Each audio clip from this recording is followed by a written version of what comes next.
Yo yo yo, halo halo.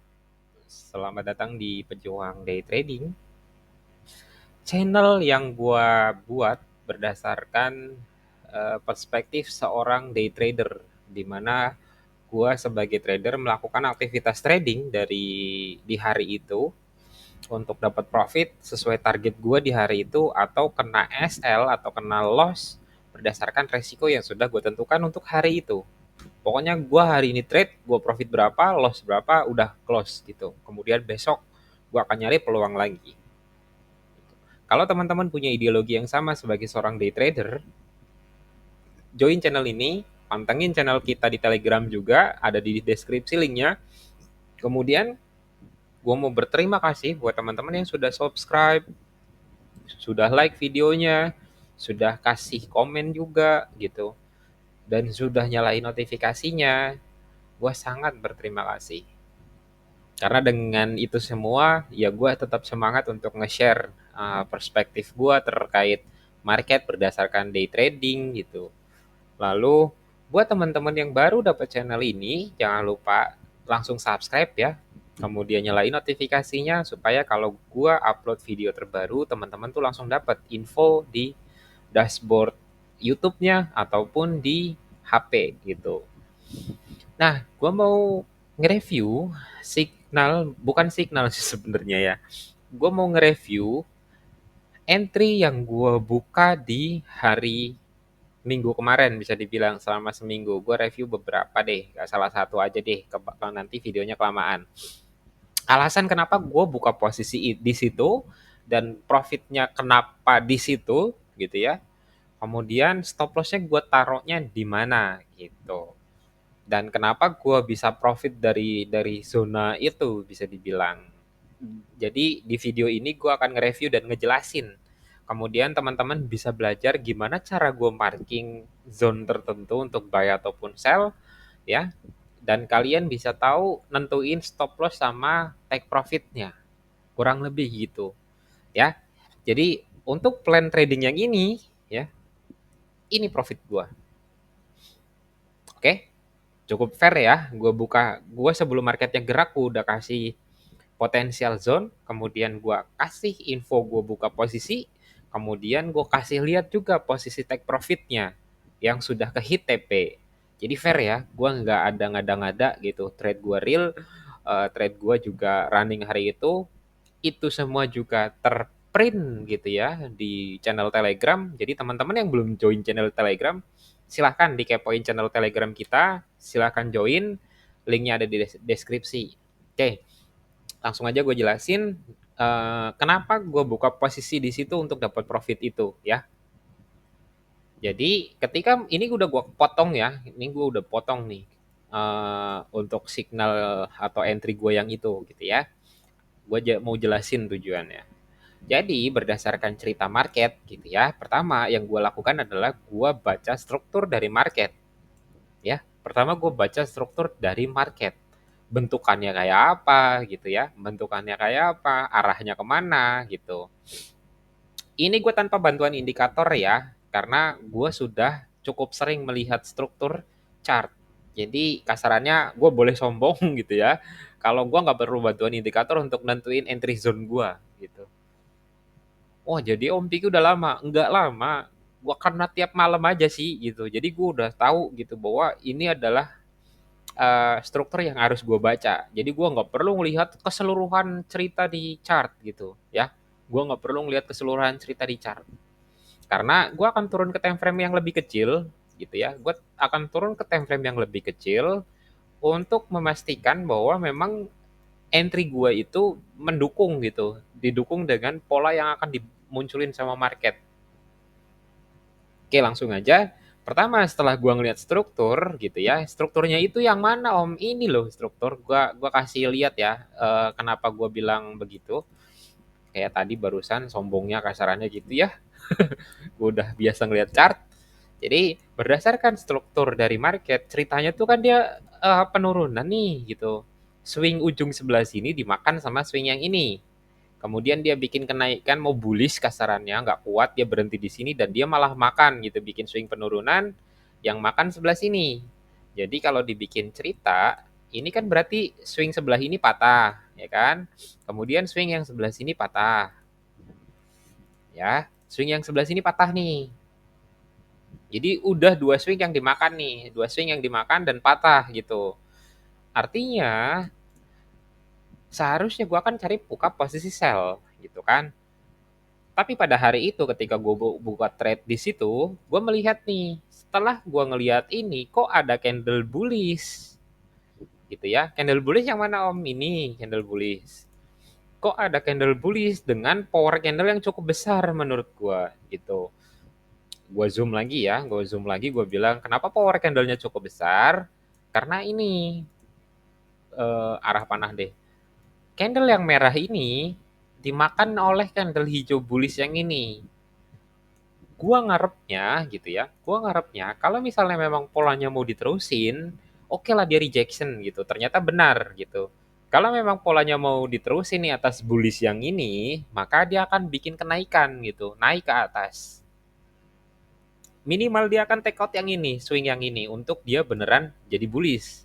Jadi ceritanya bisa jadi sampo gitu, head and shoulder ceritanya. Jadi berdasarkan itu dia bergerak dari sini, bikin ayunan di sini, kemudian dia naik gitu ceritanya. Tapi enggak gitu ceritanya ternyata. Berdasarkan cerita market gitu ya, oke candle bullishnya nggak jadi naik nih, patah gitu. Dan dia turun nih di sini, gitu dia turun di sini, kemudian dia turun ke sini. Ini pada saat ini belum terjadi, ternyata market reject sampai sini nih. Pas gua ngeliat, oh mau reversal nih kayaknya nih gitu kan, candle bullish dan full lagi kan. Kemudian gue marking deh gitu. Kalau memangnya dia reversal gitu ya, gue nggak akan langsung entry buy di sini. Bisa-bisa gue kemakan gitu. Kalau gue buka posisi di sini, gue pasang gitu dengan SL di bawah sini, dengan asumsi adalah candle momentum ini kuat gitu ya. Dan kemudian gue pasang gitu ya. Ini adalah tipikal trader yang buru-buru kasarannya menurut gue. Jadi ngelihat candle momentum, asumsinya adalah oke kayaknya jadi nih gue bisa buka nih. Mampus lu kena SL gitu kan. Karena buru-buru. Kalau gua nggak gitu. Jadi ini ya kalau nggak percaya. Kalau misalnya kalian buka setelah candle bullish ini terjadi gitu ya, marketnya malah balik arah gitu. Lihat perhatiin ya, marketnya balik arah. Maka yang gua lakukan adalah gua marking zone ini gitu. Gue marking zone ini. Kenapa gue marking zone ini? Kalau dilihat dari cerita panjangnya di time frame besar, zone ini adalah respect dari zone sebelah sini. Tapi itu lain kali lah gue bahas gitu ya. Kita kan mau nge-review doang gitu untuk posisi entry yang gue dapat kemarin gitu. Jadi ya, jadi balik lagi ke sini. Kalau kalian buka posisi tadi di sini bullish gitu ya, teman-teman perhatiin pasang SL-nya di situ, tap tap tap tap tap, mampus nggak lu kena SL? Kena kan? Berdasarkan cerita ini, berdasarkan cerita ini gitu ya. Kalian buka ini setelah closing candle, buka jebret, wow, ternyata kalian kena makan sama market, kena SL. Gua justru marking zone ini sebagai entry. Kalau misalnya gitu ya, kalau misalnya benar market ini bikin reversal gitu ya, kalau benar gitu, market ini bikin reversal, maka gua akan entry ketika market balik lagi ke zone yang menurut gua jadi potensial reversalnya. Gue ambil ekstrimnya, ekstrim dari zone. Kenapa ekstrim om? Karena ini adalah swing yang habis makan swing sebelah sini, ya. Kenapa gue bikin ekstrim di sini dan gue tandain ini sebagai bullish gitu ya, sebagai bullish entry gue, zona entry buy. Karena ekstrim ini adalah swing akhir dari swing gitu, dari drop yang makan sebelah sini.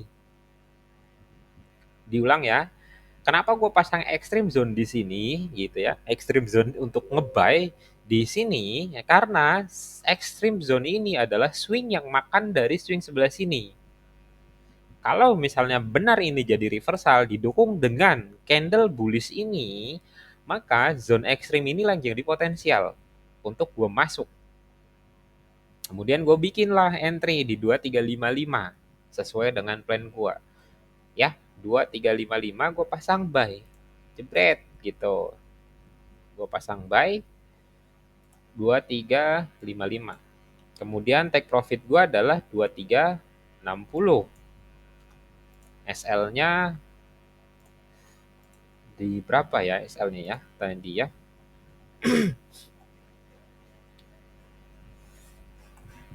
SL-nya di sekitaran sini dah kayaknya. Kayaknya di sini ya, di bawah zone gitu. Di bawah zone. Gue masuk di 2355 yang mana ya, which is gitu ya. Which is gitu. Di mana entry gue ke trigger dan gue dapat profitnya. Di sini tap tap tap gitu. Gue pas di broker gua gitu ya, di broker rekomendasi gua 2355 itu ke trigger guys. Di sini enggak loh. Di apa? Di trading view ini enggak loh. Jadi kayak selisih spread gitu. Ini ya gambarnya ya, maksudnya gue entry di 2355 pas gitu. Kemudian gue take profit di 2360 dengan SL yang gue taruh di bawah sini gitu, di bawah zone dari ekstrim.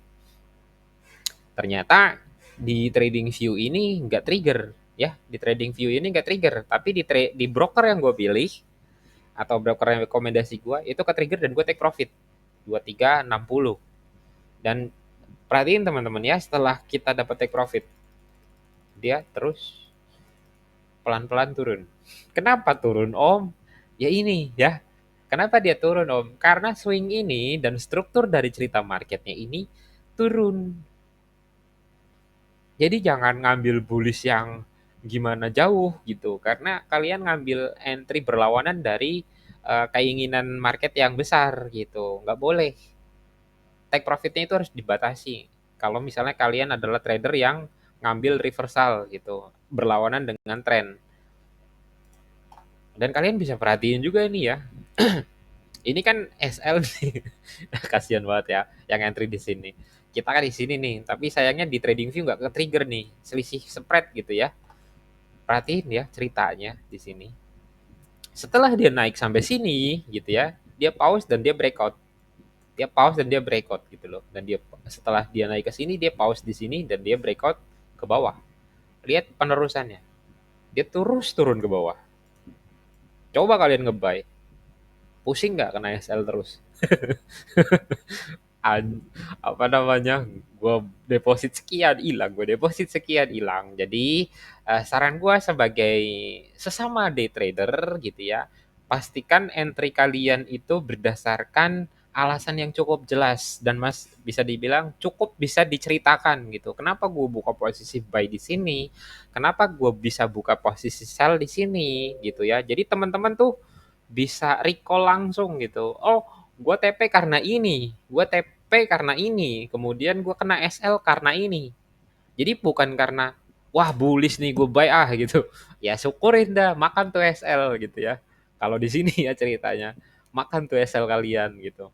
Karena eh, balik lagi gue bilang, ketika kalian entry menggunakan metode berlawanan dengan tren atau counter trend, jangan ambil take profit yang signifikan gitu. Jangan sampai kayak ngimpi dapat 200 pip ketika kalian ngambil reversal. Kalau kalian pakai time frame daily mungkin iya bisa dapat tuh 100 pip gitu tak saat counter trend terjadi. Tapi kalian harus nunggu berhari-hari untuk itu terjadi take profit 100 pip atau 200 pip misalnya. Makanya gua sangat apa ya, menyarankan gitu ya, tetap follow trend, baca strukturnya dulu, di arahnya kemana, ke bawah atau ke atas. Balik lagi, kalau kalian bingung menentukan market struktur, gunakan indikator. Baca indikatornya terlebih dahulu, kemudian lihat marketnya. Lihat candlenya posisinya seberapa jauh dari indikator. Contoh, kalau misalnya kalian pasang moving average gitu ya, oke, pasang contoh ya. Sebagai contoh, kalian pasang moving average, kemudian kalian setting jadi 200. Secara gampang, kalian udah langsung ngeliat, ya marketnya lagi turun guys, gitu. Nggak ada alasan sebenarnya kalian untuk buka buy, gitu. Kecuali kalian punya reason sendiri, seperti yang gue lakukan. Jadi, potensi kena SL-nya itu sedikit, nggak kegocek gitu ya sama market. Ya sayang gitu kalau kalian kena SL 2 kali gitu. Sedangkan resiko kalian misalnya hanya $50 pada setiap trade gitu. Maksudnya pada trading yang kalian lakukan hari itu. Dua kali kena ASL dengan lot cukup besar misalnya 0,05, ya udah habis gitu resiko kalian untuk hari itu. $50 kalian yang kalian resikokan habis. Maka jangan lawan trennya gitu. Kalau kalian lihat struktur dari EMA 200 ini dan market berada di bawah, jangan counter deh. Cari peluang yang akan jadi potensial kalian jadi entry sell zone-nya gitu. Contohnya di sini gitu. Ya. Dan kenapa gue nggak berani ambil sini? Yaitu tadi alasannya gue ini counter dari market yang arahnya ke bawah. Ngapain gue ngambil maksimal sampai misalnya ke arah EMA 200? Jangan gitu. Mati kalian, habis kalian saldonya. Paham ya? Jadi diulang-ulang lagi aja alasan dan gimana cara gua ngebaca market, kemudian reason gua entry, ya, reason gua entry, di mana gua pasang stop loss, kemudian di mana gua pasang take profit. Kalian pelajari itu, kalian pahamin maksud gua gitu ya. Dan perlu digarisbawahi teman-teman itu harus ngikutin struktur arah marketnya. Jangan counter kalau nggak punya alasan khusus. Besar potensinya kena SL dibandingkan kena take profit ketika kalian counter dari market yang arahnya turun kalian ngebuy. Harapannya adalah kalian itu, oh marketnya udah capek turun nih mau naik. Iya, ketika reversal, ketika eh, pembalikan dari market yang lagi turun gitu, kita nggak tahu potensi kenaikannya tuh berapa persen gitu, atau potensi kenaikannya tuh berapa ratus pip dari pucuk bawahnya gitu. Pucuk bawah ya ini nih ujungnya gitu, ujung ini, ujung arah panah ini nih. Kita nggak tahu nih potensi dia naiknya itu sampai mana. Kalian nggak bisa prediksi itu. Syukur-syukur kalau kalian hoki gitu. Ketika kalian entry di situ marketnya naik gitu, ngebalikin tren gitu. Contoh ya, marketnya lagi turun begini, kemudian dia reversal gitu dan trennya dibalik gitu, yang tadinya bearish jadi bullish, ya mati apa take profit kalian bisa wah gede-gedean, bisa 200-300 pip kalian bisa langsung keep gitu jadi profit. Tapi kalau misalnya marketnya seperti sekarang dengan kondisi yang kalian lihat di chart, kecil kemungkinan kalau marketnya itu langsung ngebikin struktur yang sebaliknya. Maka gue nggak saranin untuk teman-teman counter dari tren yang sedang berjalan. Kalau kalian nggak punya alasan khusus, ya, nggak punya reason entry yang spesifik, dan kalian juga bingung ngejelasin alasannya itu, kemudian ya sebaiknya jangan ambil posisi itu, ya. Pahami aturannya gitu. Kalau misalnya trennya lagi turun, ya udah cari peluang entry turun gitu, sell. Kalau marketnya lagi di atas, ya baru kalian ambil peluang re-entry untuk ambil posisi buy. Jangan ambil counter trend kalau nggak punya alasan tertentu. Paham ya? Gua rasa itu aja. Silahkan ya, balik lagi. Silahkan buka akun demo ya, akun demo terlebih dahulu melalui link yang ada di deskripsi supaya teman-teman bisa belajar lebih dalam bisa dibilang mengikuti metode day trading yang gua share di channel ini. Perspektif seorang day trader yang melihat chart untuk trade di hari itu, nyari peluang untuk hari itu ketika buka posisi. Ya, kalau kalian punya ideologi yang sama sebagai seorang day trader, yuk sama-sama belajar di channel ini. Gua share pengalaman gua sebagai seorang day trader melalui channel ini. Jadi teman-teman bisa belajar alasan gua entry-nya dan di mana take profit ataupun stop loss yang akan gue pasang, kurang lebih gitu. Gua sarankan untuk buka link demo terlebih dahulu melalui link yang ada di deskripsi. Itu adalah broker rekomendasi yang gue saranin untuk kalian pakai. Kalian bisa buka akun demo, balance kalian bisa sampai $10.000. Tes trading metode yang kalian punya, yang sudah kalian pelajari. Gunakan akun demo kalian untuk memastikan entry yang kalian buka itu sudah benar atau salah gitu. Kalau masih salah berulang kali, artinya ada yang salah dengan metode trading kalian. Oke? Kemudian jangan lupa gabung channel Telegramnya kita gitu ya. Linknya juga sama ada di deskripsi. Silahkan join untuk belajar dan diskusi bareng di channel tersebut.